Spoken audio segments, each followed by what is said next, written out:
Dear traders, welcome. ನಮಸ್ಕಾರ ಆತ್ಮೀಯ ಕನ್ನಡ ಟ್ರೇಡರ್ಗಳಿಗೆ. ಇವತ್ತು ಬೇಸಿಕ್ಸ್ ಆಫ್ ಕ್ಯಾಂಡಲ್ ಬಿಹೇವಿಯರ್ ಅನ್ನು ನೋಡೋಣ.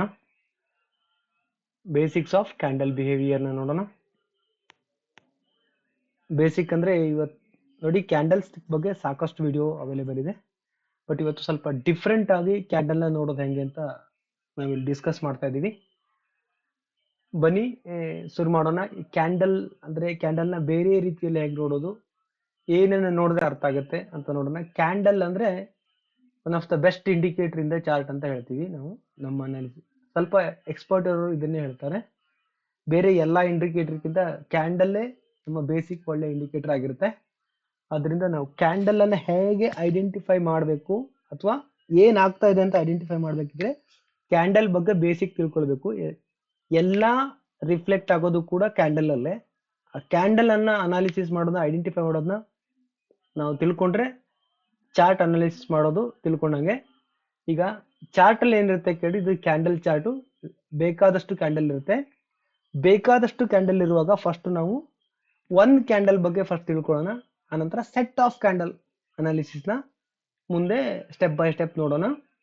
ಫಸ್ಟ್ ಸ್ಟೆಪ್ ಬೈ ಸ್ಟೆಪ್ ನೋಡ್ಬೇಕಿದ್ರೆ, ಸೆಟ್ ಆಫ್ ಕ್ಯಾಂಡಲ್ ಅನಾಲಿಸಿಸ್ ನೋಡ್ಬೇಕಿದ್ರೆ ಫಸ್ಟ್ ಪರ್ ಕ್ಯಾಂಡಲ್ ಏನ್ ಆಕ್ಷನ್ ಆಗಿದೆ ಅನ್ನೋದನ್ನ ನಾವು ತಿಳ್ಕೊಳ್ಳೋದನ್ನ ನೋಡ್ಬೇಕು. ಮೊದಲಿಗೆ ನಾವು ಇದೆಲ್ಲ 3 ಪಾರ್ಟ್ ಮಾಡ್ತೀವಿ. ಫಸ್ಟ್ ಈ ಕ್ಯಾಂಡಲ್ ಸ್ಟಿಕ್ ನ ಯಾಕೆ ತಿಳ್ಕೊಳ್ಬೇಕು ನೋಡಿ. ನೀವು ಇಂಡಿಕೇಟರ್ ಬೇಸ್ಡ್ ಟ್ರೇಡರ್ ಆಗಿ, ಸ್ಮಾರ್ಟ್ ಮನಿ ಕಾನ್ಸೆಪ್ಟ್ ನ ಟ್ರೇಡರ್ ಆಗಿ, ಅಥವಾ ಪ್ರೈಸ್ ಆಕ್ಷನ್ ಟ್ರೇಡರ್ ಆಗಿ, ಅಥವಾ ಮಿಕ್ಸ್ಡ್ ಟ್ರೇಡರ್ ಆಗಿ, ನಿಮ್ಮ ಯಾವುದೇ ಇಂಡಿಕೇಟರ್ ಅಲ್ಲಿ ಇರಲಿ, ಪ್ರೈಸ್ ಆಕ್ಷನ್ ಇರಲಿ, ಎಲ್ಲಾನು ಕನ್ಫರ್ಮೇಶನ್ ಕೊಡೋದು ಬೇಸಿಕ್ ಆಗಿ ಕ್ಯಾಂಡಲ್. ಸೊ ನೀವು ಯಾವುದೇ ಸ್ಟೈಲಿನ್ ಟ್ರೇಡರ್ ಆದ್ರೂ ಈ ಬೇಸಿಕ್ಸ್ ಆಫ್ ಕ್ಯಾಂಡಲ್ಸ್ ಬಗ್ಗೆ ನಿಮಗೆ ನಾಲೆಜ್ ಇಲ್ಲ ಅಂದ್ರೆ ಕಷ್ಟ ಆಗುತ್ತೆ. ಈ ವಿಡಿಯೋ ಕೊನೆಯಲ್ಲಿ ನಿಮ್ಗೆ ಇದನ್ನ ಅರ್ಥ ಆಗೋ ತರ ಹೇಗೆ ಪ್ರಾಕ್ಟೀಸ್ ಮಾಡೋದು ಅಂತ ಅನ್ನೋದನ್ನು ಕೂಡ ನಾವು ಹೇಳ್ತಾ ಇದೀವಿ. ಯಾವ ತರ ಮಾಡಿದ್ರೆ ನಿಮ್ಗೆ ಇದ್ರಲ್ಲಿ ಅರ್ಥ ಆಗುತ್ತೆ ಅಥವಾ ಇದರಲ್ಲಿ ಗ್ರಿಪ್ಸ್ ಬರುತ್ತೆ ಅಂತ, ಸ್ವಲ್ಪ ಒಂಥರ ಹೋಮ್ವರ್ಕ್ ತರ. ಇದನ್ನ ನಮ್ಮ ಸ್ವಂತ ಎಕ್ಸ್ಪೀರಿಯನ್ಸ್ ಇಂದ ನಾವು ಡೆವಲಪ್ ಮಾಡಿದೀವಿ. ಬೇಕಿದ್ದವ್ರು ಯೂಸ್ ಮಾಡ್ಕೊಳ್ಳಿ.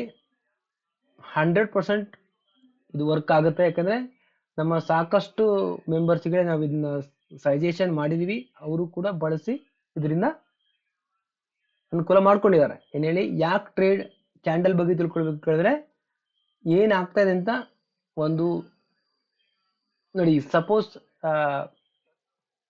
ಪ್ರೈಸ್ ಆಕ್ಷನ್ ಟ್ರೇಡರ್ ಆದ್ರೆ ಅಥವಾ ಸ್ಮಾರ್ಟ್ ಮನಿ, ಇದು ಡಿಮಾಂಡ್ ಇದೆ ಅಂತ ಇಟ್ಕೊಳ್ಳಿ, ಸಪ್ಲೈ ಇದೆ ಅಂತ ಇಟ್ಕೊಳ್ಳಿ, ಇದು ಸಪ್ಲೈ ಇದೆ ಅಂತ ಇಟ್ಕೊಳ್ಳಿ. ಈ ಸಪ್ಲೈ ಅಲ್ಲಿ ಚೇಂಜಸ್ ಆಗಿದೆ ಅಂತ ಗೊತ್ತಾಗೋದು ಈ ಕ್ಯಾಂಡಲ್ ಅಲ್ಲಿ. ಈ ಕ್ಯಾಂಡಲ್ ಬೇಸಿಕ್ ಆಗಿ ಗೊತ್ತಾಗುತ್ತೆ ನಮ್ಗೆ, ಇದು ಬಂದಾಗ ಚೇಂಜಸ್ ಆಗಿದೆ ಅಂತ. ನೀವು ಏನೇ ಸ್ಟೈಲ್ ಇಟ್ಕೊಳ್ಳಿ, ಬೇಸಿಕ್ ಆಗಿ ಒಂದು ಮೈಕ್ರೋ ಲೆವೆಲ್ ಅಲ್ಲಿ ಅಂದ್ರೆ ಮೊಮೆಂಟಮಿನ ಬುಡದಲ್ಲಿ ನೀವು ಐಡೆಂಟಿಫೈ ಮಾಡ್ಬೇಕಂದ್ರೆ ಕ್ಯಾಂಡಲ್ ಬಿಹೇವಿಯರ್ ಬಗ್ಗೆ ಮಸ್ಟ್ ಅಂಡ್ ಶುಡ್ ತಿಳ್ಕೊಳ್ಳೇಬೇಕು. ಇದು ಮೊದಲನೇದು. ಇನ್ನು ಕ್ಯಾಂಡಲ್ ನ ತಿಳ್ಕೊಳ್ಬೇಕಿದ್ರೆ, ಕ್ಯಾಂಡಲ್ ಅಂದ್ರೆ ಏನು, ಕ್ಯಾಂಡಲ್ ನ ಹೇಗೆ ನೋಡುದು, ಸಿಂಪಲ್ ಆಗಿ ನೋಡ್ತಾ ಹೋಗೋಣ. ನಾನು ಕ್ಯಾಂಡಲ್ ನೇಮ್, ಜಪನೀಸ್ ನೇಮ್ ಅಂತ ಕರೀತಾರೆ, ಜಪನೀಸ್ ಸ್ಟೈಲ್ ಆಫ್ ಕ್ಯಾಂಡಲ್, ಅದ್ರ ಬಗ್ಗೆ ತುಂಬಾ ಹೇಳ್ತೀನಿ. ನನ್ನ ಪ್ರಕಾರ ನೀವು ಕ್ಯಾಂಡಲ್ ನ ನೇಮ್ ನೆನ್ಪಿಟ್ಕೊಳ್ತಿರೋ ಬಿಡ್ತಿರೋ ಗೊತ್ತಿಲ್ಲ, ಕ್ಯಾಂಡಲ್ ಅಲ್ಲಿ ಏನ್ ಆಗ್ತಾ ಇದೆ ಅಂತ ಅನ್ನೋದನ್ನ ನೀವು ಐಡೆಂಟಿಫೈ ಮಾಡೋದು ತುಂಬಾ ಇಂಪಾರ್ಟೆಂಟ್ ಇದೆ. ಅದು ಕ್ಯಾಂಡಲ್ ಹೆಸರು ಏನಾದ್ರೂ ಇರ್ಲಿ, ಹ್ಯಾಮರ್ ಇರೋದನ್ನ ನೀವು ಶೂಟಿಂಗ್ ಸ್ಟಾರ್ ಅಂತಾನು ಕರೀರಿ, ಅಥವಾ ಶೂಟಿಂಗ್ ಸ್ಟಾರ್ ಇನ್ನೊಂದನ್ನ ಹೆಸರು ನಿಮ್ ಏನಾದ್ರು ಬೇರೆ ಕರ್ಕೊಳ್ಳಿ. ನೋಡಕ್ ಹೆಂಗ್ ಕಾಣುತ್ತೆ ಅದ್ರ ಪ್ರಕಾರ ಹೆಸರಿಟ್ಟಿದ್ದಾರೆ ಅಷ್ಟೇ. ಬಟ್ ಅಲ್ಲಿ ಆಕ್ಷನ್ಸ್ ಏನಾಗಿದೆ ಅನ್ನೋದು ತುಂಬಾ ಇಂಪಾರ್ಟೆಂಟ್. ಅದು ನೋಡೋಕ್ಕಿಂತ ಮುಂಚೆ ಬೇಸಿಕ್ ಆಗಿ ಕ್ಯಾಂಡಲ್ ನನ್ನ ಹೇಗೆ ನೋಡೋದು ಅಂತ ಫಸ್ಟ್ ನೋಡೋಣ.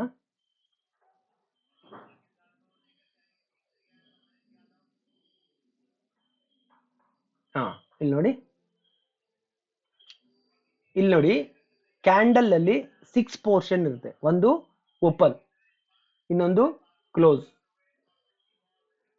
Open, close, high, low. ಮತ್ತೆ ಇದನ್ನ ಕ್ಯಾಂಡಲ್ ಅಲ್ಲಿ ಇಲ್ಲಿ ಗ್ರೀನ್ ಪಾರ್ಟ್ ಕಾಣ್ತಾ ಇದೆಯಲ್ಲ, ಈ ಕಡೆ ರೆಡ್ ಪಾರ್ಟ್ ಕಾಣ್ತಾ ಇದೆಯಲ್ಲ, ಇದನ್ನ ಕ್ಯಾಂಡಲ್ ಬಾಡಿ ಅಂತ ಕರೀತಾರೆ. ಇದು ಶಾಡೋ ಅಥವಾ ವಿಕ್ ಅಂತ ಕರೀತಾರೆ. ಆಯ್ತಾ? 6 ಪಾರ್ಟ್ ಇರುತ್ತೆ ನೋಡಿ. ಇದರಲ್ಲಿ ಕ್ಯಾಂಡಲಿನ ಬಾಡಿ ರಿಯಲ್ ವಾಲ್ಯೂಮ್ ಅನ್ನ ತೋರಿಸುತ್ತೆ. ನೀವು ವಾಲ್ಯೂಮ್ ಇಂಡಿಕೇಟರ್ ಹಾಕ್ತೀರಿ, ನಿಜವಾಗ್ಲೂ ಈ ಕ್ಯಾಂಡಲ್ನ ಈ ಪೋರ್ಷನ್ ನ ಈ ರೀತಿ ನೀವು ಅರ್ಥ ಮಾಡ್ಕೊಂಡ್ರೆ ನಿಮಗೆ ವಾಲ್ಯೂಮ್ ಇಂಡಿಕೇಟರ್ ಅವಶ್ಯಕತೆನೇ ಇರೋಲ್ಲ.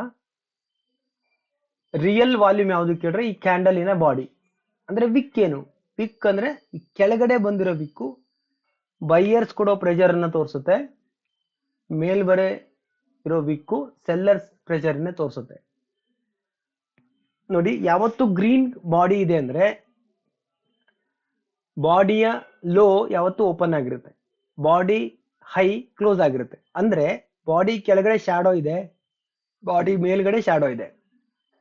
ಇಲ್ಲಿ ಯಾವ ಸಮ್ ಟೈಮ್ ಒಂದೇ ಕಡೆ ಇರ್ಬೋದು, ಮೇಲ್ಗಡೆ ಮಾತ್ರ ಶಾಡೋ ಇರ್ಬೋದು ಅಥವಾ ಕೆಳಗಡೆ ಮಾತ್ರ ಶಾಡೋ ಇರ್ಬೋದು. ನೋಡಿ, ಅಂದ್ರೆ ಅರ್ಥ ಏನು ಕೇಳಿದ್ರೆ ಇದು ಓಪನ್ ಆದ ತಕ್ಷಣ ಕೆಳಗಡೆ ಸೆಲ್ ಆಗಿದೆ, ಮತ್ತೆ ಇಲ್ಲಿಂದ ಬೈಯರ್ಸು ಮೇಲ್ಗಡೆ ಪ್ರೆಷರ್ ಹಾಕಿ ಪುಷ್ ಮಾಡಿದ್ದಾರೆ. ಯಾವಾಗ ಓಪನ್ ಪ್ರೈಸ್ಗಿಂತ ಮೇಲ್ಗಡೆ ಸ್ಟಾರ್ಟ್ ಆಯ್ತು, ಎಕ್ಸ್ಟ್ರಾ ವಾಲ್ಯೂಮ್ ಆಡ್ ಆಗಿದೆ, ಈ ಲೆವೆಲ್ ತನಕ ಸೆಲ್ ಆಗಿದೆ, ಸಾರಿ ಬೈ ಮಾಡಿದ್ದಾರೆ. ಇಲ್ಲಿ ಮತ್ತೆ ಸೆಲ್ಲರ್ಸು ಸ್ವಲ್ಪ ಪ್ರೆಷರ್ ಹಾಕಿ ಸೆಲ್ ಮಾಡಿದ್ದಾರೆ, ಕೆಳಗಡೆ ತಳ್ಳಿದ್ದಾರೆ, ಇಲ್ಲಿಗೆ ಕ್ಯಾಂಡಲ್ ಕ್ಲೋಸ್ ಆಗಿದೆ. ಇದು ಈ ಕ್ಯಾಂಡಲಿನ ಬಿಹೇವಿಯರ್. ಈ ರೀತಿ ನಾವು ಅರ್ಥನ ಮಾಡ್ಕೊಳ್ಳೋಣ. ಪ್ರತಿ ಕ್ಯಾಂಡಲ್ಗೂ ಇಷ್ಟು ಪಾರ್ಟ್ ಇರುತ್ತೆ. ನಾನು ಇದನ್ನ ಟೂ ಟೈಪ್ಸ್ ಆಫ್ ಕ್ಯಾಂಡಲ್ ಅಂತ ನಾನು ಕರಿತೀವಿ. First type of candle decisive candle, second type of ಇಂಡಿಸಿಸಿವ್ candle. Decisive candle ಅಂದ್ರೆ ಏನು ಕೇಳಿದ್ರೆ ಈ ವಿಕ್ ಇದೆಯಲ್ಲ, ಈ ಶಾಡೋ ಇದೆಯಲ್ಲ, ಇದರ ಪಾರ್ಟ್ ಚಿಕ್ಕದಿರುತ್ತೆ, ಈ ಬಾಡಿ ದೊಡ್ಡದಿರುತ್ತೆ. ಅದನ್ನ ನಾವು ಡಿಸಿಸಿವ್ ಕ್ಯಾಂಡಲ್ ಅಂತ ಕರಿತೀವಿ. ಅದು ಬುಲ್ಲಿಶ್ ಕ್ಯಾಂಡಲ್ ಇರಲಿ, ಬೇರಿಶ್ ಕ್ಯಾಂಡಲ್ ಇರಲಿ, ಅಥವಾ ಓನ್ಲಿ ಬಾಡಿ ಇರುತ್ತೆ, ವಿಕ್ಕೇ ಇರಲ್ಲ. ಆಯ್ತಾ? ಇನ್ನು ಇಂಡಿಸಿಸಿವ್ ಕ್ಯಾಂಡಲ್ ಅಂದ್ರೆ ಈ ವಿಕ್ ಪೋರ್ಷನ್ ಜಾಸ್ತಿ ಇರುತ್ತೆ, ಬಾಡಿ ಪೋರ್ಷನ್ ಕಡಿಮೆ ಇರುತ್ತೆ. ಇದನ್ನ ನಾವು ಇಂಡಿಸಿಸಿವ್ ಕ್ಯಾಂಡಲ್ ಅಂತ ಕರಿತೀವಿ. ಅಂದ್ರೆ ಈ ಕ್ಯಾಂಡಲ್ ಅಲ್ಲಿ ಸೆಲ್ಲರ್ಸ್ ಜಾಸ್ತಿ ಡಾಮಿನೇಷನ್ ಮಾಡಿದಾರೋ ಅಥವಾ ಬೈಯರ್ಸ್ ಜಾಸ್ತಿ ಡಾಮಿನೇಷನ್ ಮಾಡಿದಾರೋ ಅನ್ನೋದು ಇಲ್ಲಿ ಇದ್ರ ಪ್ರಕಾರ ಪಕ್ಕಾ ಗೊತ್ತಾಗುತ್ತೆ ನಮ್ಗೆ. ಇನ್ನು ನೋಡಿ, ಇಂಡಿಸಿಸಿವ್ ಕ್ಯಾಂಡಲ್ ಅಲ್ಲಿ ವಿಕ್ ಎರಡು ಕಡೆ ಜಾಸ್ತಿ ಇರೋದ್ರಿಂದ ಯಾವುದೇ ಕಡೆ ಡಿಸಿಸಿವ್ ಯಾರು ಡಾಮಿನೇಷನ್ ಇಲ್ಲ, ಎರಡು ಕಡೆ ಪ್ರೆಷರ್ ಇದೆ. ಸೆಲ್ಲರ್ಸು ವರ್ಕ್ ಮಾಡ್ತಾ ಇದಾರೆ, ಈಕ್ವಲ್ ಸೆಲ್ಲರ್ಸ್ ಮತ್ತೆ ಬೈಯರ್ಸ್. ನೋಡಿ, ಈ ಬಾಡಿ ಏನ್ ತೋರಿಸುತ್ತೆ ಕೇಳಿ, ಚಿಕ್ಕ ಬಾಡಿ ಇದ್ರೆ ಯಾವ್ದು ಬಾಡಿ, ಗ್ರೀನ್ ಬಾಡಿ ಇದ್ರೆ ಸ್ವಲ್ಪ ಬೈಯರ್ಸ್ ಜಾಸ್ತಿ ಇದ್ದಾರೆ, ರೆಡ್ ಬಾಡಿ ಇದ್ರೆ ಸ್ವಲ್ಪ ಕಂಪ್ಯಾರಿಟಿವ್ಲಿ ಸೆಲ್ಲರ್ಸ್ ಜಾಸ್ತಿ ಇದ್ದಾರೆ ಅನ್ನೋದು ತೋರಿಸುತ್ತೆ. ನೋಡಿ, ಚಿಕ್ಕ ಬಾಡಿ ಇರ್ಲಿ, ದೊಡ್ಡ ಬಾಡಿ ಇರ್ಲಿ, ಈ ಬಾಡಿ ಲೋ ಯಾವತ್ತು ಓಪನ್ ಇರುತ್ತೆ ಗ್ರೀನ್ ಬಾಡಿ, ಬಾಡಿ ಹೈ ಯಾವತ್ತು ಕ್ಲೋಸ್ ಇರುತ್ತೆ. ಬದೇ ನೀವು ರೆಡ್ ಬಾಡಿ ಆದ್ರೆ ಕ್ಯಾಂಡಲ್ ಈ ಬಾಡಿ ಹೈ ಇದೆಯಲ್ಲ ಇದು ಓಪನ್ ಇರುತ್ತೆ, ಕ್ಯಾಂಡಲ್ ಬಾಡಿಯ ಲೋ ಇದೆಯಲ್ಲ ಅದು ಕ್ಲೋಸ್ ಇರುತ್ತೆ. ಇದು ರೆಡ್ ಬಾಡಿ, ಚಿಕ್ಕದಿರ್ಲಿ ದೊಡ್ಡದಿರ್ಲಿ. ನೋಡಿ, ಇಲ್ಲಿ ನೋಡಿ, ಇದು ಇಂಡಿಸಿಸಿವ್ ಕ್ಯಾಂಡಲ್ ಅಲ್ಲಿ ವಿಕ್ ಪೋರ್ಷನ್ ಜಾಸ್ತಿ ಇದೆ, ಬಾಡಿ ಪೋರ್ಷನ್ ಕಡಿಮೆ ಇದೆ. ಇದಾದ ನಂತರ ಇದರಲ್ಲಿ ಸಬ್ ಕ್ಯಾಟಗರಿಯಿಂದ ನಾನು ಹೆಸರು ಪ್ರಕಾರ ನೋಡ್ತಾ ಹೋಗೋಣ. ಬಟ್ ಮತ್ತೆ ಆ ಕ್ಯಾಂಡಲ್ ಲೆವೆಲ್ಸ್ ಅಲ್ಲಿ ಏನೇನ್ ಆಗಿದೆ ಅನ್ನೋದನ್ನ ನಾವು ನೋಡ್ಬೇಕು. ಈ ಮುಂದಿನಂತಲ್ಲಿ ರಿಯಲ್ ಚಾರ್ಟ್ ಕೂಡ ಹಾಕಿ ಅದನ್ನ ಹೇಗೆ ನೋಡೋದು ಅನ್ನೋದನ್ನ ಇನ್ನ ಸ್ವಲ್ಪ ಬ್ರೀಫ್ ಆಗಿ ನೋಡೋಣ. ಫಸ್ಟ್ ಇದನ್ನ ತಿಳ್ಕೊಳ್ಳಿ, ಎರಡು ಪೋರ್ಷನ್ ಇದು ಇಂಡಿಸಿಸಿವ್ ಕ್ಯಾಂಡಲ್ ಅಂಡ್ ಡಿಸಿಸಿವ್ ಕ್ಯಾಂಡಲ್. ಈ ಇಂಡಿಸಿಸಿವ್ ಕ್ಯಾಂಡಲ್ ಅಲ್ಲಿ ಯಾವುದೇ ತರ ಡಿಸಿಷನ್ ಇರಲ್ಲ, ಯಾರು ಡಾಮಿನೇಷನ್ ಮಾಡಿದಾರೆ. ಡಿಸಿಸಿವ್ ಕ್ಯಾಂಡಲ್ ಅಲ್ಲಿ ಫುಲ್ ಡಿಸಿಷನ್, ಯಾರು ಡಾಮಿನೇಷನ್ ಮಾಡಿದ್ದಾರೆ, ಸೆಲ್ಲರ್ಸ್ ಜಾಸ್ತಿ ಇದಾರೋ ಬೈಯರ್ಸ್ ಜಾಸ್ತಿ ಇದಾರೋ ಅಂತ ಗೊತ್ತಾಗುತ್ತೆ. ಆಯ್ತಾ? ಇದ್ರ ಬೇಸಿಸ್ ಮೇಲೆ ನೋಡ್ಲಿಕ್ಕೆ ನಿಮ್ಗೆ ಹೇಗೆ ಕಾಣುತ್ತೆ ಅನ್ನೋ ಬೇಸಿಸ್ ಮೇಲೆ ಜಪನೀಸ್ ಒಂದಷ್ಟು ಹೆಸರುಗಳನ್ನ ಕೊಟ್ಟಿದ್ದಾರೆ, ನೋಡಕ್ ಹೆಂಗ್ ಕಾಣುತ್ತೆ ಅನ್ನೋದನ್ನ ಬೇಸಿಸ್ ಮೇಲೆ. ಈಗ ನೆಕ್ಸ್ಟ್ ಅದನ್ನ ಒಂದು ಬ್ರೀಫ್ ಆಗಿ ಹೆಸರು ಏನೇನಿದೆ ಅಂತ ನೋಡ್ಕೊಂಡ್ ಬರೋಣ. ನೋಡಿ, ಇದನ್ನ ಬುಲ್ಲಿಶ್ ಮೊರಬೋದು ಅಂತ ಕರೀತಾರೆ. ಈಗ ನೋಡಿ, ಈ ಕ್ಯಾಂಡಲ್ ಅಲ್ಲಿ ಯಾವುದೇ ತರ ವಿಕ್ ಇಲ್ಲ, ಇದೇ ಓಪನ್, ಇದೇ ಲೋ, ಇದೇ ಕ್ಲೋಸ್, ಇದೇ ಹೈ, ಇದೇ ಬಾಡಿ ಹೈ, ಇದೇ ಬಾಡಿ ಲೋ. ಅಂದ್ರೆ ಫುಲ್ ಕ್ಯಾಂಡಲ್ ಈ ಏರಿಯಾದಲ್ಲಿ ಫುಲ್ ಡಾಮಿನೇಷನ್ ಬೈಯರ್ಸ್ ಇದೆ. ಅದೇ ಇದು ಡಿಸಿಸಿವ್ ಕ್ಯಾಂಡಲ್ ಆಗಿರುತ್ತೆ. ಅದೇ ನೋಡಿ, ಇಲ್ಲಿ ನೋಡಿ, ಇಂಡಿಸಿಸಿವ್ ಕ್ಯಾಂಡಲ್ ಅಲ್ಲಿ ಬೇರಿಶ್ ಮೊರಬೋದು ಅಂತ ಕರೀತಾರೆ. ನೋಡಕ್ಕೆ ಯಾವ ತರ ಕಾಣುತ್ತೆ ಅದ್ರ ಬೇಸಿಸ್ ಮೇಲೆ ಕೊಟ್ಟಿದ್ದಾರೆ. ಇಲ್ಲಿ ನೋಡಿ, ಕ್ಯಾಂಡಲ್ ಬಾಡಿ ಹೈನೇ ಓಪನ್ ಆಗಿರುತ್ತೆ, ಕ್ಯಾಂಡಲ್ ಬಾಡಿ ಲೋನೇ ಕ್ಲೋಸ್ ಆಗಿರುತ್ತೆ, ವಿಕ್ ಇಲ್ಲ, ಅಂದ್ರೆ ಓಪನ್ ಹೈ ಈಕ್ವಲ್ ಇದೆ, ಕ್ಲೋಸ್ ಮತ್ತೆ ಲೋನು ಕೂಡ ಈಕ್ವಲ್ ಇದೆ. ಇದು ಫುಲ್ ಡಾಮಿನೇಷನ್ ಇಲ್ಲಿ ಸೆಲ್ಲರ್ಸ್ ಇದ್ದಾರೆ. ಅದೇ ನೋಡಿ ಇದನ್ನ ಹ್ಯಾಮರ್ ಅಂತ ಕರಿತೀವಿ. ಹ್ಯಾಮರ್ ಅಂದ್ರೆ ಏನು ನೋಡಿ, ಈ ಕ್ಯಾಂಡಲ್ ನಾನೇನ್ ಹೇಳಿದೆ, ಗ್ರೀನ್ ಬಾಡಿ ಲೋ ಯಾವತ್ತು ಓಪನ್ ಇರುತ್ತೆ. ಓಪನ್ ಆದ ತಕ್ಷಣ ಏನಾಗಿದೆ, ಕೆಳಗಡೆ ಸೆಲ್ ಮಾಡಿದ್ದಾರೆ. ಮತ್ತೆ ಇಲ್ಲಿ ಬೈಯರ್ಸ್ ಇಲ್ಲಿಂದ ಮೇಲ್ಗಡೆ ಪುಷ್ ಮಾಡಿದ್ದಾರೆ. ಯಾವಾಗ ಓಪನ್ ಪ್ರೈಸ್ ಗಿಂತ ಮೇಲ್ಗಡೆ ಹೋಯ್ತು, ಇಲ್ಲಿ ಎಕ್ಸ್ಟ್ರಾ ವಾಲ್ಯೂಮ್ ಆಡ್ ಆಗಿ ಇಲ್ಲಿಗೆ ಕ್ಲೋಸ್ ಬಂದಿದೆ. ನೋಡ್ಲಿಕ್ಕೆ ಹ್ಯಾಮರ್ ತರ ಕಾಣೋದ್ರಿಂದ ಇದನ್ನ ಹ್ಯಾಮರ್ ಕ್ಯಾಂಡಲ್ ಅಂತ ಕರಿತೀವಿ. ಇದೇ ತರ ಇಲ್ಲಿ ನೋಡಿ, ಇಲ್ಲಿಂದ ಇಲ್ಲಿ ನೋಡಿ, ಇದು ಬೇರಿಶ್ ಹ್ಯಾಮರ್. ಇಲ್ಲಿ ನೋಡಿ, ಕ್ಯಾಂಡಲ್ ಬಾಡಿ ಹೈ ಯಾವತ್ತು ಓಪನ್ ಇರೋದನ್ನ, ಓಪನ್ ಐ ಈಕ್ವಲ್ ಇರೋದನ್ನ, ಇಲ್ಲಿ ಓಪನ್ ಆದ ತಕ್ಷಣ ಸೆಲ್ಲರ್ಸ್ ಕೆಳಗಡೆ ತಳ್ಳಿದ್ದಾರೆ. ಈ ಲೆವೆಲ್ ಅಲ್ಲಿ ಬೈಯರ್ಸ್ ಮತ್ತೆ ಪುಷ್ ಮಾಡಿ ಇಲ್ಲಿಗೆ ತಂದು ಕ್ಲೋಸ್ ಮಾಡಿದ್ದಾರೆ. ಅಂದ್ರೆ ಇದು ಕೂಡ ಹ್ಯಾಮರು, ಇದು ಕೂಡ ಹ್ಯಾಮರು.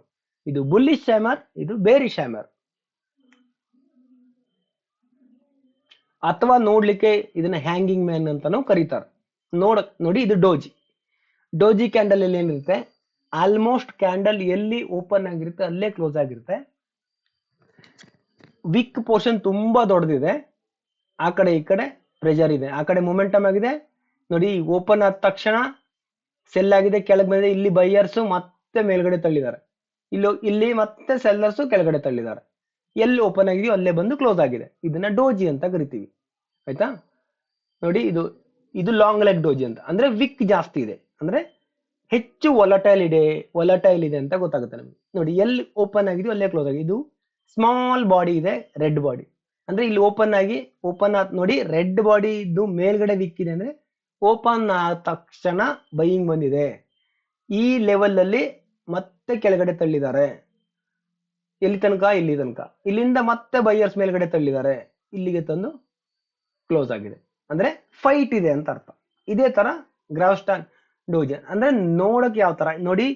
ನಿಮ್ಗೆ ಹೆಸರು ಹೆಚ್ಚು ಕಡಿಮೆ ಆಗ್ಲಿ ಇಂಪಾರ್ಟೆಂಟ್ ಅಲ್ಲ, ಬಟ್ ಆ ಕ್ಯಾಂಡಲ್ ಇದು 5 ಮಿನಿಟ್ಸ್ ಆದ್ರೆ 5 ಮಿನಿಟ್ಸ್, 1 ಅವರ್ ಆದ್ರೆ 1 ಅವರ್, 1 ಡೇ ಆದ್ರೆ 1 ಡೇ ಟೈಮ್ ಫ್ರೇಮ್ ಸಂಬಂಧ ಇಲ್ಲ. 1 ಮಿನಿಟ್ ಇಂದ 1 ಡೇ ವರೆಗೂ ಕ್ಯಾಂಡಲ್ ಬಿಹೇವಿಯರ್ ಸೇಮ್, ಅದು ಚೇಂಜ್ ಆಗಲ್ಲ. ನೋಡಿ ನೋಡಕ್ ಯಾವ ತರ ನೋಡಿ, ಇಲ್ಲಿ ಬಿಹೇವಿಯರ್ ಏನಾಗಿದೆ, ಆಕ್ಷನ್ ಏನಾಗಿದೆ ಅಂತ ಐಡೆಂಟಿಫೈ ಮಾಡೋದು ತುಂಬಾ ಇಂಪಾರ್ಟೆಂಟ್. ಈ ಆಕ್ಷನ್ ಬೇಸಿಸ್ ಮೇಲೆ ನೆಕ್ಸ್ಟ್ ಮುಂದೆ ಬರೋ ಕ್ಯಾಂಡಲ್ ಏನಾಗ್ಬೋದು ಅಂತ ನಾವು ಅನಾಲಿಸಿಸ್ ನ ಮಾಡ್ಬೋದು. ನೋಡಿ ಇದು ನೋಡಿ, ಗ್ರಾವ್ಸ್ಟಾನ್ ಡೋಜಿ ಆಗಲಿ, long leg doji, hanging man, hammer. ಈಗ ನೆಕ್ಸ್ಟ್ ಏನ್ ಬರುತ್ತೆ, ಶೂಟಿಂಗ್ ಸ್ಟಾರ್ ಅಂತ ಬರುತ್ತೆ. ಇವೆಲ್ಲಾನು ಇಂಡಿಸಿಸಿವ್. ನೋಡಿ ಕ್ಯಾಂಡಲ್ ಟೈಪ್ ಯಾವುದೇ ಇರಲಿ, ವಿಕ್ ಪೋರ್ಷನ್ ಜಾಸ್ತಿ ಇದೆ, ಬಾಡಿ ಚಿಕ್ಕದಿದೆ ಅಂದ್ರೆ ಅದು ಇಂಡಿಸಿಸಿವ್. ಬಾಡಿ ಜಾಸ್ತಿ ಇದೆ, ವಿಕ್ ಕಡಿಮೆ ಇದೆ ಅಂದ್ರೆ ಡಿಸಿಸಿವ್. This is simple. ನೋಡಿ ಇಲ್ಲಿ ಇದು ಸೇಮ್. ನೋಡಿ ಇಲ್ಲಿ ಸ್ಪಿನ್ನಿಂಗ್ ಟಾಪ್ ಅಂತ ಕರಿತೀವಿ, ಅಥವಾ ಶೂಟಿಂಗ್ ಸ್ಟಾರ್ ಅಂತಾನು ಕರಿಬಹುದು. ಇದು ಬುಲ್ಲಿಶ್ ಸ್ಪಿನ್ನಿಂಗ್ ಟಾಪ್. ಅಂದ್ರೆ ಏನು ಕೇಳಿದ್ರೆ, candle body green body low open ಆದ ತಕ್ಷಣ ನೋಡಿ, ಬಾಡಿ ಗ್ರೀನ್ ಇದೆ, ಕೆಳಗಡೆ ವಿಕ್ ಇದೆ ಅಂದ್ರೆ ಓಪನ್ ಆದ ತಕ್ಷಣ ಸೆಲ್ ಆಗಿದೆ ಅಂತ ಅರ್ಥ. ಸೆಲ್ ಆಗಿದೆ, ಬಟ್ ಇಲ್ಲಿ ಬೈಯರ್ಸ್ ಮೇಲ್ಗಡೆ ಪುಷ್ ಮಾಡಿದ್ದಾರೆ. ಸ್ವಲ್ಪ ಇಲ್ಲಿ ತನಕ ಬೈಯರ್ಸ್ ಎಕ್ಸ್ಟ್ರಾ ವಾಲ್ಯೂಮ್ ಆಡ್ ಆಗಿ ಇಲ್ಲಿ ತನಕ ಹೋಗಿದೆ, ಮತ್ತೆ ಇಲ್ಲಿ ಸೆಲ್ಲರ್ಸ್ ಕೆಳಗಡೆ ತಳ್ಳಿ ಇಲ್ಲೇ ಕ್ಲೋಸ್ ಆಗಿದೆ. ಇದು ಹೆಸರಾಯ್ತು. ಈಗ ನೋಡಿ, ಈಗ ಇವೆಲ್ಲ ಆಕ್ಷನ್ಸ್ ರಿಯಲ್ ಚಾರ್ಟ್ ಅಲ್ಲಿ ಏನಾಗಿದೆ ಅನ್ನೋದನ್ನ ನೋಡೋಣ. ನೋಡಿ ಇದು ರಿಯಲ್ ಚಾರ್ಟ್. ಆಯ್ತಾ? ಈ ರಿಯಲ್ ಚಾರ್ಟ್ ಅಲ್ಲಿ ನೋಡಿ, ಫಸ್ಟ್ ಕ್ಯಾಂಡಲ್ ಏನಾಗಿದೆ ನೋಡಿ, ನಿಮ್ಗೆ ಏನಾಗಿದೆ ಅಂತ ಐಡೆಂಟಿಫೈ ಮಾಡ್ಬೇಕಿದ್ರೆ ಈ ಕ್ಯಾಂಡಲ್ ಮೇಲೆ ಒಂದು ಕರ್ಸರ್ ಅನ್ನ ಇಟ್ರೆ ಮೇಲ್ಗಡೆ ಡೇಟಾ ಕಾಣಿಸುತ್ತೆ. ಇಲ್ಲಿ ನೋಡಿ ಡೇಟಾ ಕಾಣಿಸುತ್ತೆ.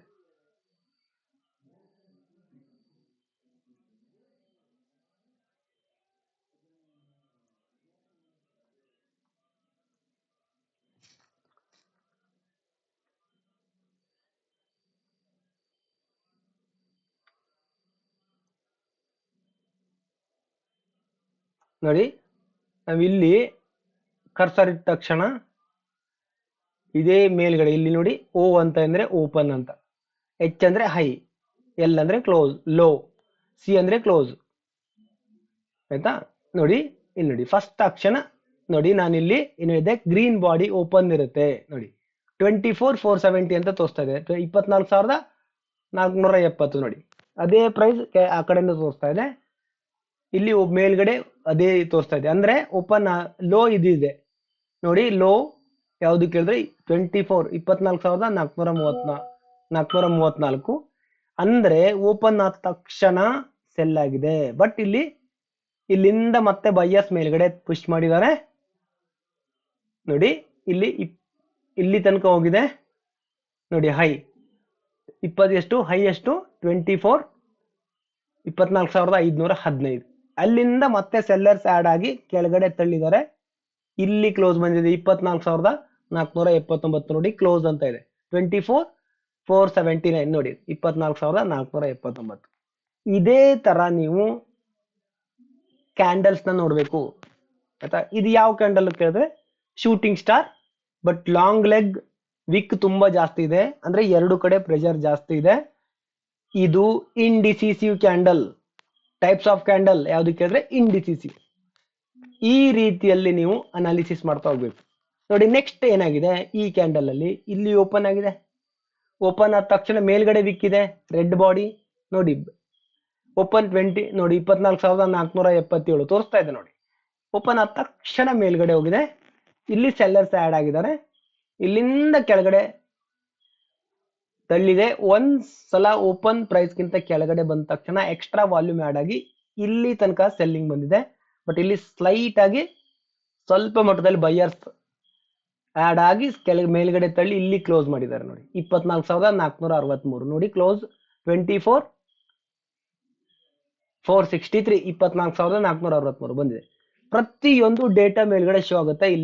ಇಲ್ಲಿ ಡೇಟಾ ಶೋ ಆಗುತ್ತೆ. ನೀವು ಯಾವ ಕ್ಯಾಂಡಲ್ ಮೇಲೆ ಕರ್ಸರ್ ಇರ್ತೀರೋ ಆ ಕ್ಯಾಂಡಲಿನ ಡೇಟಾ ಇದು ನೋಡಿ.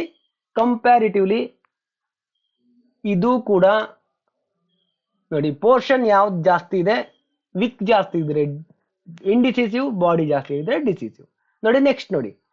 ನೆಕ್ಸ್ಟ್ ನೋಡಿ ಇಲ್ಲಿ 24,465 ಓಪನ್ ನೋಡಿ. ಈ ಹೈನೇ ಆಯ್ತಾ. ಇಲ್ಲಿ ಓಪನ್ ಆಗಿ ಇದೇ ಹೈ ಆಗಿದೆ, ಇದೇ ಓಪನ್ ಆಗಿದೆ, ಫುಲ್ ಸೆಲ್ಲಿಂಗ್ ಬಂದಿದೆ. ಕೆಳಗಡೆ ಒಂದು ಚಿಕ್ಕ ವಿಕ್ ಬಂದಿದೆ, ಅಂದ್ರೆ ಚಿಕ್ಕ ಟೈಲ್ ಬಂದಿದೆ, ಅಂದ್ರೆ ಸ್ಲೈಟ್ ಆಗಿ ಬೈಯರ್ ಸ್ವಲ್ಪ ಏನೋ ಆಕ್ಷನ್ ಸ್ಲೈಟ್ ಆಗಿ ಮಾಡಿದ್ದಾರೆ. ಬಟ್ ಇದು ಡಿಸಿಸಿವ್ ಕ್ಯಾಂಡಲ್, ಬೇರಿಶ್ ಮೋರೋಬೋಸ್ ಅಂತ ಕರಿತೀವಿ. ಇದು ಡಿಸಿಸಿವ್ ಕ್ಯಾಟಗರಿಲಿ ಬರುತ್ತೆ. ಬಾಡಿ ಜಾಸ್ತಿ ಇದೆ ಇಲ್ಲಿ. ಈ ಕ್ಯಾಂಡಲ್ ಇದರಲ್ಲಿ ನಮಗೆ ಕ್ಲಿಯರ್ ಐಡೆಂಟಿಫೈ ಆಗುತ್ತೆ. ಇದು ಸೆಲ್ಲರ್ಸ್ ಡಾಮಿನೇಷನ್ ಕ್ಯಾಂಡಲ್ ಅಂತ ಕ್ಲಿಯರ್ ಆಗಿ ಗೊತ್ತಾಗುತ್ತೆ. ಇದೇ ತರ ನೆಕ್ಸ್ಟ್ ಪ್ರತಿಯೊಂದು ಕ್ಯಾಂಡಲ್ ನಾವು ಅನಾಲಿಸಿಸ್ ಫಸ್ಟ್ ನೋಡಿ. ನಾವು ಸೆಟ್ ಆಫ್ ಕ್ಯಾಂಡಲ್ ಅನ್ನ ಅನಾಲಿಸಿಸ್ ಮಾಡೋದು ನಮ್ಮ ಫೈನಲ್ ಗುರಿ ಇರುತ್ತೆ. ಸೆಟ್ ಆಫ್ ಕ್ಯಾಂಡಲ್ ಅನಾಲಿಸಿಸ್ ಮಾಡ್ಬೇಕಂದ್ರೆ ಫಸ್ಟ್ ಇಂಡಿವಿಜುವಲ್ ಕ್ಯಾಂಡಲ್ ನ ಅನಾಲಿಸಿಸ್ ಮಾಡಬೇಕು ನೋಡಿ. ನೋಡ್ಲಿಕ್ಕೆ ಇದರ ಹೆಸರು ಹೇಳಲಿಕ್ಕೆ ನಮಗೆ ಬರದೇ ಇದ್ರು ಯಾವುದೇ ತರ ಚಿಂತೆ ಇಲ್ಲ. ನಮಗೆ ಕ್ಯಾಂಡಲ್ ಪೋರ್ಷನ್ ನಲ್ಲಿ ಏನೇನಾಗಿದೆ ಈ 5 ನಿಮಿಷದಲ್ಲಿ ಕ್ಯಾಂಡಲ್ ಅಲ್ಲಿ ಬೈಯರ್ಸ್ ಏನ್ ಆಕ್ಷನ್ ಮಾಡಿದ್ದಾರೆ, ಸೆಲ್ಲರ್ಸ್ ಏನ್ ಆಕ್ಷನ್ ಮಾಡಿದ್ದಾರೆ, ಯಾರು ಡಾಮಿನೇಷನ್ ಇದ್ದಾರೆ, ಯಾರು ಡಾಮಿನೇಷನ್ ಇಲ್ಲ ಅನ್ನೋದನ್ನ ನಾವು ಐಡೆಂಟಿಫೈ ಮಾಡಬೇಕು. ಯಾಕಂದ್ರೆ ನೋಡಿ, ಈ 3 ಕ್ಯಾಂಡಲ್ ನ ಸೇರಿಸಿದ್ರೆ ಒಂದು 15 ಮಿನಿಟ್ ಕ್ಯಾಂಡಲ್ ಆಗುತ್ತೆ ನೋಡಿ. ಟೈಮ್ ನಾವು ಯಾವುದೇ ಇರಲಿ ನೋಡಿ, 15 ಮಿನಿಟ್ ಹೋದ್ರೆ ನಿಮ್ ಫಸ್ಟ್ 3 ನಿಮಿಷದಲ್ಲಿ ಏನ್ ತೋರಿಸುತ್ತೆ ನೋಡಿ. ಮೇಲ್ಗಡೆಯಿಂದ ಸೆಲ್ಲರ್ಸ್ ಪ್ರೆಷರ್ ಇದೆ, ಇದು ಓಪನ್ ಆದ ತಕ್ಷಣ ಮೇಲ್ಗಡೆ ಹೋಗಿದೆ. ಮತ್ತೆ ಸೆಲ್ಲರ್ಸ್ ಇಲ್ಲಿ ಓಪನ್ ಪ್ರೈಸ್ ಇಂದ ಎರಗಡೆ ಎಕ್ಸ್ಟ್ರಾ ವಾಲ್ಯೂಮ್ ಆಡ್ ಆಗಿದೆ, ಇಲ್ಲಿಗೆ ತಂದು ಮತ್ತೆ ಸ್ವಲ್ಪ ಬೈಯರ್ಸ್ ಆಕ್ಷನ್ ಆಗಿ ಮೇಲ್ಗಡೆ ಪುಷ್ ಮಾಡಿ ಇಲ್ಲಿ ಕ್ಲೋಸ್. ಅಂದ್ರೆ ಈ ಕ್ಯಾಂಡಲ್ ನೋಡಿದ್ರೆ ವಿಕ್ಕು ಮೇಲ್ಗಡೆಯಿಂದನೇ ಜಾಸ್ತಿ ಇದೆ, ಬಾಡಿ ರೆಡ್ ಬಾಡಿನೇ ಜಾಸ್ತಿ ಇದೆ. ನಿಮಗೆ ಇದನ್ನ ನೋಡಿದ್ರೆ ಕ್ಲಿಯರ್ ಗೊತ್ತಾಗುತ್ತೆ. ಇಲ್ಲಿ ಸೆಲ್ಲರ್ಸ್ ಆಕ್ಷನ್ ಜಾಸ್ತಿ ಇದೆ, ಸೆಲ್ಲರ್ಸ್ ಪ್ರೆಷರ್ ಜಾಸ್ತಿ ಇದೆ ಕಂಪೇರ್ ಟು ಬೈಯರ್ ನೋಡಿ. ನಾವು 5 ಮಿನಿಟ್ಸ್ ಆದಾಗ ಇಲ್ಲಿ ಒಂದು ಸಣ್ಣ green candle, 2 red candle. 15 minute ಆದಾಗ ಒಂದು ರೆಡ್ ಕ್ಯಾಂಡಲ್. ಅಂದ್ರೆ ನೀವು ಈ ಬಾಡಿನ ಚೆಕ್ ಮಾಡಿದ್ರೆ ನೋಡಿ, ಈಗ ನಾವು ಹೇಳ್ತೀವಿ ಈ ಬಾಡಿಯ ಈ ಲೆವೆಲ್ ಇಂದ ಈ ಲೆವೆಲ್ ತನಕ ಸೆಲ್ಲರ್ಸ್ ವಾಲ್ಯೂಮು ಅಂದ್ರೆ ಸೆಲ್ಲರ್ಸ್ ಡಾಮಿನೇಷನ್ ಇದೆ ಅಂತ ಗೊತ್ತಾಗುತ್ತೆ. ಈಗ ಫಸ್ಟ್ ನಾವು 5 ನಿಮಿಷದಲ್ಲಿ ಅನಾಲಿಸಿಸ್ ಮಾಡಿದ್ರೆ ನೆಕ್ಸ್ಟ್ ಅದನ್ನ 15 ಮಿನಿಟ್ಗೂ 1 ಅವರ್ಗೂ ಹಾಕಿ ಚೆಕ್ ಮಾಡಬೇಕು. ಇದನ್ನ ಈಗ ನಾವು ಯಾವ ರೀತಿ ಪ್ರಾಕ್ಟೀಸ್ ಮಾಡೋದು, ಅಥವಾ ನಾವು ಫಸ್ಟ್ ಒಂದೊಂದು ಕ್ಯಾಂಡಲ್ ಬಗ್ಗೆ ಅನಾಲಿಸಿಸ್ ಮಾಡ್ತಾ ಹೋದ್ವಿ. Next set of candle analysis ಮಾಡೋದು ಹೇಗೆ ಅಂದ್ರೆ ನೋಡಿ, ಪ್ರತಿ ಕ್ಯಾಂಡಲ್ ಅನಾಲಿಸಿಸ್ ಮಾಡಿದ್ರೆ ಈ ಸಪೋಸ್ 24,515 24,516 ಇಂದ 24,406 ವರೆಗೆ 46 ಇದು ಪ್ರೈಸ್ ರೇಂಜ್. ಈ ರೇಂಜ್ ಅಲ್ಲಿ ಯಾರು ಡಾಮಿನೇಷನ್ ಇದ್ದಾರೆ ಅಂತ ನೋಡ್ಬೇಕಿದ್ರೆ ಕ್ಯಾಂಡಲ್ಸ್ ನೋಡ್ಬೇಕು. ಹೇಗ್ ನೋಡೋದು, ಇದೇ ತರ ನೋಡೋದು. ಫಸ್ಟ್ ಪ್ರತಿ ಕ್ಯಾಂಡಲ್ ನೋಡಿ, ಆ ನಂತರ ಇಲ್ಲಿ ನೋಡಿ ಇವೆಲ್ಲ ಮುಗ್ದಿರೋ ಚಾರ್ಟ್ ಇರ್ಲಿ. ಇನಿಷಿಯಲಿ ನೀವು ಮುಗ್ದಿರೋ ಚಾರ್ಟ್ ಅಲ್ಲಿ ಇದನ್ನ ಅನಾಲಿಸಿಸ್ ಮಾಡೋದನ್ನ ಪ್ರಾಕ್ಟೀಸ್ ಮಾಡಿದ್ರೆ ಆ ನಂತರ ಮುಂದೆ ಬರೋ ಚಾರ್ಟ್ ಅಲ್ಲಿ ಅನಾಲಿಸಿಸ್ ನ ಮಾಡ್ಬೋದು. ಯಾಕಂದ್ರೆ ಇದು ಪ್ರಾಕ್ಟೀಸ್ ಮಾಡಿ ಮಾಡಿ ನಿಮ್ಗೆ ಗೊತ್ತಿರುತ್ತೆ. ನೋಡಿದ ತಕ್ಷಣ ಈ ರೀತಿಯ ಬಿಹೇವಿಯರ್ ಕ್ಯಾಂಡಲ್ ಬಂದಿದೆ. ಇಲ್ಲಿ ಇಷ್ಟು ಪೋರ್ಷನ್ ಸೆಲ್ಲರ್ಸ್ ಇದ್ದಾರೆ, ಸೆಲ್ಲರ್ಸ್ ಡಾಮಿನೇಷನ್ ಇದ್ದಾರೆ, ಅಷ್ಟು ಸುಲಭವಾಗಿ ಬೈಯರ್ಸ್ ಆಡ್ ಆಗೋ ಚಾನ್ಸಸ್ ಕಡಿಮೆ ಅಂತ ಗೊತ್ತಾಗುತ್ತೆ. ನೋಡಿ ಇಲ್ಲಿಂದ ಬೈಯರ್ಸ್ ಆಡ್ ಆಗಿದ್ದಾರೆ. ನೋಡಿ ಇಲ್ಲಿಂದ ರೆಡ್ ಕ್ಯಾಂಡಲ್ ಬರ್ತಾ ಇದೆ, ಇಲ್ಲಿ ಬಂದ ತಕ್ಷಣ ಬಾಡಿ ಚಿಕ್ಕದಾಗ್ತಾ ಇದೆ, ಕೆಳಗಡೆಯಿಂದ ವಿಕ್ ಬರಕ್ ಸ್ಟಾರ್ಟ್ ಆಗಿದೆ. ಅಂದ್ರೆ ಅರ್ಥ ಏನು? ಬೈಯರ್ಸ್ ಪ್ರೆಷರ್ ಜಾಸ್ತಿ ಆಗ್ತಾ ಇದೆ ಅನ್ನೋದು ನಮಗೆ ಗೊತ್ತಾಗುತ್ತೆ. ಇಲ್ಲಿ ಬೈಯರ್ಸ್ ಜಾಸ್ತಿ ಆಗ್ತಾ ಇದೆ, ವಾಪಸ್ ಬರ್ಬೋದು ಅಥವಾ ಪುಲ್ ಬ್ಯಾಕ್ ಬರ್ಬೋದು ಅಥವಾ ರಿವರ್ಸಲ್ ಆಗ್ಬೋದು ಅಂತ ನಿಮಗೆ ಈ ಲೆವೆಲ್ ಅಲ್ಲಿ ನಿಮ್ಗೆ ಗೊತ್ತಾಗಬೇಕು ಅಂದ್ರೆ ನೀವು ಫಸ್ಟ್ ಈ ಕ್ಯಾಂಡಲ್ ಬಿಹೇವಿಯರ್ ನ ಅರ್ಥ ಮಾಡ್ಕೊಳ್ಬೇಕು. ಇದಾದ್ರೆ ತುಂಬಾ ಸುಲಭವಾಗಿ ಇದನ್ನ ಅರ್ಥ ಮಾಡ್ಕೊಳ್ಬಹುದು. ಸೊ ಈಗ ಇದನ್ನ ಯಾವ ತರ ಪ್ರಾಕ್ಟೀಸ್ ಮಾಡೋದು? ನಿಮಗೆ ಯಾವುದೇ ತರದಲ್ಲೂ ಚಾರ್ಟ್ ಟ್ರೇಡಿಂಗ್ ಕಷ್ಟ ಇದ್ರೆ ಈ ಮೆಥಡ್ ಪ್ರಕಾರ ಪ್ರಾಕ್ಟೀಸ್ ಮಾಡಿ. ಇದನ್ನ ನೀವೇನ್ ಮಾಡಿ, ಇನಿಷಿಯಲ್ ಮೊದಲ ಹಂತದಲ್ಲಿ ಒಂದಷ್ಟು ದಿವಸದ್ದು ಒಂದಷ್ಟು ಟೈಮಿನ ಒಂದು ಎಕ್ಸೆಲ್ ಶೀಟ್ ನ ಮಾಡ್ಕೊಳ್ಳಿ. ಎಕ್ಸೆಲ್ ಶೀಟ್ ನ ಹೇಗ್ ಮಾಡೋದು ನೋಡಿ, ನಾನು ಇಲ್ಲಿ ತೋರಿಸ್ತೀನಿ. ನಾನೊಂದು ಮಾಡಿಟ್ಟಿದ್ದೀನಿ, ಇಲ್ಲಿದೆ ನೋಡಿ. ಫಸ್ಟ್ ಡೇಟ್, ಇದು ನಾವು ಪ್ರಾಕ್ಟೀಸ್ ಮಾಡೋದು. ಡೇಟು, ಟೈಮು ಅಂದ್ರೆ ನಾವು 5 ಮಿನಿಟ್ಸ್ ಕ್ಯಾಂಡಲ್ ಮಾಡಿದೀವಿ. ಟೈಮ್ ಅಂದ್ರೆ 7 ಅಂದ್ರೆ ನವೆಂಬರ್ 7ನೇ ತಾರೀಕು 2025 ಆಯ್ತಾ. ನೋಡಿ ಇದು price, open price, low price ನೋಡಿ ಬರ್ಕೊಳ್ಳಿ. Open time, open price, low price, high price, close. ಆನಂತರ ಕ್ಯಾಂಡಲ್ ನೇಮ್ ಏನು? ಬುಲ್ಲಿಶ್ ಕ್ಯಾಂಡಲ್, ಮೊರಬೋಸುನ ಆಯ್ತಾ. ಏನಾಗಿದೆ ಆ ಕ್ಯಾಂಡಲ್ ಅಲ್ಲಿ, ಏನಾಗಿದೆ, ಯಾವ ಪ್ರೈಸ್ ಅಲ್ಲಿ ಓಪನ್ ಆಗಿ, ಓಪನ್ ಆದ ತಕ್ಷಣ ಸೆಲ್ ಆಯ್ತಾ.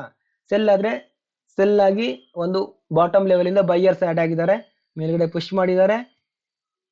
ಆ ಓಪನ್ ಪ್ರೈಸ್ ಗಿಂತ ಮೇಲ್ಗಡೆ ಎಕ್ಸ್ಟ್ರಾ ವಾಲ್ಯೂಮ್ ಆಡ್ ಆಗಿದೆ, ಮತ್ತೆ ಮೇಲೆ ಹೋಗಿದೆ. ಈ ತರ ಡೀಟೇಲ್ಸ್ ಅನ್ನ ಇಲ್ಲಿ ರಿಮಾರ್ಕ್ಸ್ ಕಾಲಮ್ ಅಲ್ಲಿ ಬರ್ಕೊಳ್ಳಿ. ಆನಂತರ ಲಾಸ್ಟ್ ಗೆ ಇದೊಂದು special column, types of the candle, ಅದು ಡಿಸಿಸಿವ್ ಕ್ಯಾಂಡಲ್ ಅಥವಾ ಇಂಡಿಸಿಸಿವ್ ಕ್ಯಾಂಡಲ್ ಅನ್ನೋದನ್ನ ಒಂದು ಎಂಟ್ರಿ ಮಾಡ್ಕೊಳ್ಳಿ. ಈ ತರ ಒಂದು ಎಕ್ಸೆಲ್ ನ ಪ್ರಿಪೇರ್ ಮಾಡಿ. ಈ ಎಕ್ಸೆಲ್ ನ ಪ್ರಿಪೇರ್ ಮಾಡಿ ಒಂದು ರಿಪೋರ್ಟ್ ನ ರೆಡಿ ಮಾಡ್ಕೊಳ್ಳಿ. ಆ ನಂತರ ಏನ್ ಮಾಡಿ ಅಂದ್ರೆ, ಫಾರ್ ಎಕ್ಸಾಂಪಲ್ ಇಲ್ಲಿಂದ ಇಲ್ಲಿ ತನಕ ನಾವು ಎಕ್ಸೆಲ್ ರೆಡಿ ಮಾಡಿದೀವಿ ಅಂತ ನೋಡ್ಕೊಳ್ಳಿ. ಎಕ್ಸೆಲ್ ಶೀಟ್ ಮಾಡಿದ ತಕ್ಷಣ ಏನ್ ಮಾಡಿ ಅಂದ್ರೆ, ನಾವು 5 ಮಿನಿಟ್ಸ್ ಅಲ್ಲಿ ಇಲ್ಲಿಂದ ಇಲ್ಲಿ ತನಕ ಆಗಿದೆ ಟೋಟಲ್, ಅವಾಗ ಕಂಪೇರ್ ಮಾಡ್ತಾ ಬನ್ನಿ. ಎಲ್ಲಿಂದ ಕ್ಲೋಸ್ ಆಗಿ, ಎಲ್ಲಿ ಓಪನ್ ಆಗಿದೆ, ಎಲ್ಲಿ ಕ್ಲೋಸ್ ಆಗಿದೆ ನೋಡಿ. ಯಾರು ಡಾಮಿನೇಷನ್ ಇದಾರೆ ಅಂತ ಗೊತ್ತಾಗದೆ. ರಿಯಲ್ ವಾಲ್ಯೂಮ್ ಬಾಡಿ ಅಲ್ವಾ. ಈ ಕ್ಯಾಂಡಲಿನ ರಿಯಲ್ ವಾಲ್ಯೂಮ್ ನ ನೀವು ಸಪರೇಟ್ ಆಗಿ ಕ್ಯಾಲ್ಕುಲೇಟ್ ಮಾಡ್ತಾ ಹೋಗಿ. ಅಂದ್ರೆ ನಿಮ್ಗೆ ಹೇಳ್ಬೇಕಂದ್ರೆ ನೋಡಿ, ಇಲ್ಲಿಂದ ಇಲ್ಲಿಗೆ ಬಾಡಿ, ನೀವು ಬಾಡಿ ಮಾತ್ರ ನೋಡಿ. ಈ ಬಾಡಿ ಕೆಳಗಡೆ ನೆಕ್ಸ್ಟ್ ಕ್ಯಾಂಡಲಿನ ಬಾಡಿ, ನೆಕ್ಸ್ಟ್ ಕ್ಯಾಂಡಲಿನ ಬಾಡಿ ಲೋದಿಂದ ಅದಕ್ಕೂ ನೆಕ್ಸ್ಟ್ ಕ್ಯಾಂಡಲ್ ಬಾಡಿ ನೋಡಿ. ಇಲ್ಲಿಂದ ಅಂದ್ರೆ ಈ ವಾಲ್ಯೂಮ್ ಗೊತ್ತಾಗುತ್ತೆ ನಿಮ್ಗೆ ಫುಲ್ ಸೆಲ್. ಆದ್ರೆ ನೋಡಿ ಈ ಹಂತದಲ್ಲಿ ಮಾತ್ರ ನೆಕ್ಸ್ಟ್ ನಿಮಗೆ ಇಲ್ಲಿ ಚಿಕ್ಕದ ಇದೇ ಬಾಡಿ, ಇಲ್ಲಿಗಿಂತ ಕೆಳಗಡೆ ಎಲ್ಲ ವಿಕ್ ಇದೆ. ಅಂದ್ರೆ ಕೆಳಗಡೆ ವಿಕ್ ಅಂದ್ರೆ ಬೈಯರ್ಸ್ ಪ್ರೆಜರ್ ಇದೆ, ಬಾಡಿ ಇಲ್ಲ. ಇಲ್ಲಿ ಸೆಲ್ಲರ್ಸ್ ಆಕ್ಷನ್ ಕಡಿಮೆ ಆಗಿದೆ. ಅಂದ್ರೆ ನೋಡಿ, ಪ್ರೈಸ್ ಕೆಳಗಡೆ ಬರ್ತಾ ಇದ್ದಾಗ ಸೆಲ್ಲರ್ಸ್ ಅಗ್ರೆಸಿವ್ ಇಲ್ಲ. ಈ ಲೆವೆಲ್ ಅಲ್ಲಿ ಸೆಲ್ಲರ್ಸ್ ಅಗ್ರೆಸಿವ್ ಆಗಿ ಆಕ್ಷನ್ ಮಾಡ್ತಾ ಇಲ್ಲ ಅಂತ ಗೊತ್ತಾಗುತ್ತೆ ನೋಡಿ. ಮತ್ತೆ ಇಲ್ಲಿಂದ ಬೈಯರ್ಸ್ ಆಕ್ಷನ್ ಸ್ಟಾರ್ಟ್ ಆಗುತ್ತೆ, ಯಾಕಂದ್ರೆ ಪ್ರೈಸ್ ಕಡಿಮೆ ಬಂದಿದೆ ನೋಡಿ. ಆಕ್ಷನ್ ಸ್ಟಾರ್ಟ್ ಆಗಿದೆ. ಇಲ್ಲಿ ನೋಡಿ, ನಿಮ್ಗೆ ಇಲ್ಲಿ ಏನ್ ಗೊತ್ತಾಗುತ್ತೆ ನೋಡಿ, ಈ green colour bullish candle, decisive candle. ಇದು ಓಪನ್ ಲೋ ಇದೆ, ಕ್ಯಾಂಡಲ್ ಬಾಡಿ ಲೋ ಇದೆ, ಸ್ಮಾಲ್ ಟೈಲ್ ಇದೆ, ಮೇಲ್ಗಡೆ ಬಾಡಿ ದೊಡ್ಡದು, ವಿಕ್ ಚಿಕ್ಕದು ನೋಡಿ. ಕ್ಯಾಂಡಲ್, ಈ ಕ್ಯಾಂಡಲ್ ಬುಲ್ಲಿಶ್ ಕ್ಯಾಂಡಲ್ ನೋಡಿ. ಆದ್ರೆ ಇಲ್ಲಿ ನೋಡಿ, ಕ್ಯಾಂಡಲ್ ಗಿಂತ ಮೇಲ್ಗಡೆ ಕ್ಯಾಂಡಲ್ ಹೋಗ್ತಾ ಇದ್ದಾಗೆ ಕ್ಯಾಂಡಲ್ ಬಾಡಿ ದೊಡ್ಡದಾಗ್ತಾ ಇದೆ. ಅಂದ್ರೆ ಅರ್ಥ ಏನು? ಬೈಯರ್ಸ್ ಜಾಸ್ತಿ ಆಗ್ತಾ ಇದಾರೆ ಅಂತ ಅರ್ಥ. ಇಲ್ಲಿ ನೋಡಿ, ಕ್ಯಾಂಡಲ್ ಗಿಂತ ಕೆಳಗಡೆ ಬಂದಾಗ ಸೆಲ್ಲರ್ಸೇ ಜಾಸ್ತಿ ಆಗ್ತಾ ಇದ್ದಾರೆ. ಇಲ್ಲಿ ನೋಡಿ, ಇಲ್ಲಿ ಬೈಯರ್ಸ್ ಕ್ಯಾಂಡಲ್ ಗಿಂತ ಮೇಲ್ಗಡೆ ಹೋದಂಗೆ ಕ್ಯಾಂಡಲ್ ಜಾಸ್ತಿ ಆಗ್ತಾ ಇದ್ದಾರೆ ಅನ್ನೋದು ಈ ಕ್ಯಾಂಡಲ್ ನೋಡಿದ್ರೆ ಗೊತ್ತಾಗುತ್ತೆ. ಈ ರೀತಿಯ ಡೀಟೇಲ್ಸ್ ಅನ್ನು ಕೂಡ ಈ ಎಕ್ಸೆಲ್ ಶೀಟ್ ಅಲ್ಲಿ ನೀವು ಇಂಡಿವಿಜುವಲ್ ಕ್ಯಾಂಡಲ್ ಬರ್ದಿರ್ತೀರಿ. ಆಮೇಲೆ ಅದನ್ನ ಕನ್ಸಾಲಿಡೇಟೆಡ್ ಆಗಿ ಅನಾಲಿಸಿಸ್ ಮಾಡೋದನ್ನ ಪ್ರಾಕ್ಟೀಸ್ ಮಾಡಿ. ಈ ತರ ಮಾಡಿದ್ರೆ ಚಾರ್ಟ್ ಅನಾಲಿಸಿಸ್ ಅಲ್ಲಿ ತುಂಬಾ ಈಸಿ ಆಗುತ್ತೆ ನೋಡಿ. Decisive candle and indecisive candle ಅಂತ ನೆನ್ಪಿಟ್ಕೊಳ್ಳಿ. ಬಿಟ್ರೆ ಇದು ನೋಡ್ರಿ ಶೂಟಿಂಗ್ ಸ್ಟಾರು, ಇದು ಡೋಜಿ ಆಯ್ತಾ, ಇದು ನಾರ್ಮಲ್ ಮೊರೊಬೋಸು, ಇದು ನೋಡಿ, ಇದು ಮತ್ತೆ ಅಗೇನ್ ಬುಲ್ಲಿ ಶೂಟಿಂಗ್ ಸ್ಟಾರು, ಇದು ಡೋಜಿ, ಇದು ಬೇರೆ ಶೂಟಿಂಗ್ ಸ್ಟಾರು, ಈ ತರ ಎಲ್ಲ ಹೆಸರು ಬರುತ್ತೆ. ಇದು ನೋಡಿ, ಇದು ಇನ್ವರ್ಟೆಡ್ ಹ್ಯಾಮರು. ಇದೇ ಹ್ಯಾಮರ್ನೇ ನೋಡಕ್ಕೆ ತಿರುಗಿಸಿಟ್ರೆ ಇನ್ವರ್ಟೆಡ್ ಹ್ಯಾಮರ್ ಅಂತ ಕರೀತಾರೆ. ನೋಡಕ್ ಯಾವ ತರ ಕಾಣುತ್ತೆ ಅದಕ್ಕೆ ಆ ತರ ಹೆಸರು ಕೊಟ್ಟಿದ್ದಾರೆ. ಹೆಸರು ನೆನಪಿಟ್ಕೊಳ್ಳೋದು ಇಂಪಾರ್ಟೆಂಟ್ ಇಲ್ಲ. Name is not a important. What is the real action? ಆ ಕ್ಯಾಂಡಲ್ ಟೈಮ್ ಅಲ್ಲಿ ರಿಯಲ್ ಆಗಿ ಏನ್ ಆಕ್ಷನ್ ಆಗಿದೆ ಅನ್ನೋದನ್ನ ನೆನ್ಪಿಟ್ಕೊಳ್ಳೋದು ತುಂಬಾ ಇಂಪಾರ್ಟೆಂಟ್ ಇದೆ. ಈ ರೀತಿ ಪ್ರಾಕ್ಟೀಸ್ ಮಾಡ್ರಿ, ಡೆಫಿನೆಟ್ಲಿ ನಿಮ್ಮ ಚಾರ್ಟ್ ರೀಡಿಂಗ್ ಸ್ಕಿಲ್ ಇನ್ಕ್ರೀಸ್ ಆಗೇ ಆಗುತ್ತೆ. ಇದೇ ರೀತಿ ಕಂಟೆಂಟು ಅಂದ್ರೆ ಇನ್ನು ಅಡ್ವಾನ್ಸ್ ಲೆವೆಲ್ಗೆ ಈ ರೀತಿ ಕಂಟೆಂಟ್ ಬೇಕಂದ್ರೆ ನೀವು ಪರ್ಸನಲ್ ಆಗಿ ಕಾಂಟ್ಯಾಕ್ಟ್ ಮಾಡಿದ್ರೆ ನಮ್ಮ ಹತ್ರ ಟ್ರೈನಿಂಗ್ ಸೆಷನ್ ಕೂಡ ಅವೈಲೇಬಲ್ ಇದೆ. ನಮ್ಮ ಮೊಬೈಲ್ ನಂಬರ್, ನಮ್ಮ ಫುಲ್ ಡೀಟೇಲ್ಸ್ ಡಿಸ್ಕ್ರಿಪ್ಷನ್ ಬಾಕ್ಸ್ ಅಲ್ಲಿ ಇದೆ. ಚೆಕ್ ಮಾಡಿ, ಈ ಸೌಲಭ್ಯನ ಯೂಸ್ ಮಾಡ್ಕೊಳ್ಳಿ,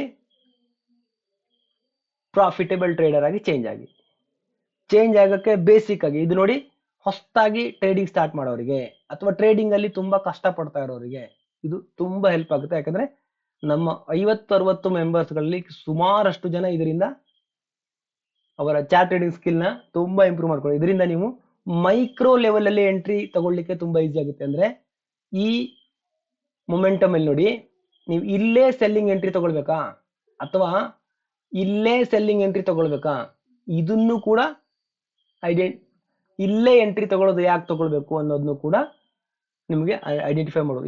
ಇದ್ರ ಪ್ರಕಾರ ನೀವು ಇದರಲ್ಲಿ ಏನಾದ್ರು ಮಾಸ್ಟರಿ ಮಾಡಿದ್ರೆ ನಿಮಗೆ ಬೇಕಾದ ಸ್ಟ್ರಾಟಜಿಗಳನ್ನ ನೀವೇ ರೆಡಿ ಮಾಡ್ಕೊಳ್ಬಹುದು. Combination of bullish candle and ಬೇರೆ decisive candle and indecisive candle, ಅದನ್ನ ಕ್ಲೋಸ್ ಆಗಿ ಅಬ್ಸರ್ವ್ ಮಾಡಿದ್ರೆ ಗೊತ್ತಾಗುತ್ತೆ. ನೋಡಿ, ಎಲ್ಲಾ ಡೇಟಾ ಕೂಡ ಮಾರ್ಕೆಟ್ ಅಲ್ಲಿರೋ ಡೇಟಾ ಈ ಕ್ಯಾಂಡಲ್ಸ್ ಇರೋದ್ರಿಂದ ಈ ಕ್ಯಾಂಡಲ್ಸ್ ನ ಅರ್ಥ ಮಾಡ್ಕೊಂಡ್ರೆ ನಿಮಗೆ ಬೇಕಾಗಿರೋ ಸ್ಟ್ರಾಟಜಿನ ನೀವೇ ಕೂಡ ಮಾಡ್ಕೊಳ್ಬಹುದು. ಹೊಸ ಸ್ಟ್ರಾಟಜಿನ ಕೂಡ ನೀವು ಇಂಟ್ರೊಡಕ್ಷನ್ ಮಾಡಬಹುದು ಅಥವಾ ನಿಮ್ದೇ ಸ್ಟ್ರಾಟಜಿನ ಕೂಡ ಕ್ರಿಯೇಟ್ ಮಾಡ್ಕೊಳ್ಬಹುದು. ಈ ವಿಡಿಯೋ ಇಷ್ಟ ಆಗಿದೆ ಅಂತ ಅನ್ಕೊಂತೀನಿ.